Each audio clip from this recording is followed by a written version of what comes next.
आज आपण कुठे चाललोय? पेरू तोडायला. पेरू तोडायला. काल आम्ही गेलतो राशनला, आज मम्मीने आणलंय पेरू तोडायला. ऐका नाही मम्मी.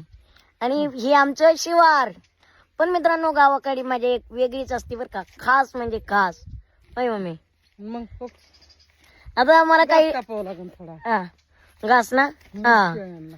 आता काही लोक मला म्हणतील बरं का, तुम्ही एवढे कडक कपडे घालतात, मग खरंच व्हिडिओसाठी जातात का शेती करायला जातात? कसं आहे ना मित्रांनो, हे स्वतःच आहे, स्वतःच मालक आहे. आणि मालक कायम रुबाबात जगत असतो, ठाटात जगत असतो. हाय का नाही मम्मी? इकडं अशी पिवळी कस काय झाल्या झाड मम्मी?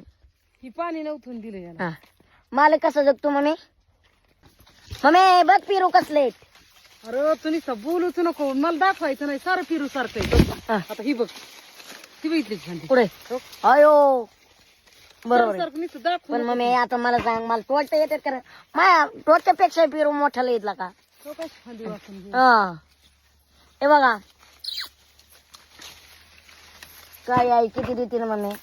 पण मम्मी एक सांग का, आम्ही त्याशी ना हम्म. जळगावला पेरू कसं घेतलं होतं? 2 पेरू आहे ना 50 रुपयाचे घेतलं होतं मम्मी. आणि आपल्या पेरूला काय भाव आहे मम्मी? आता आपलं जाते 25-20 25-20 काय किलो. किलो? हा.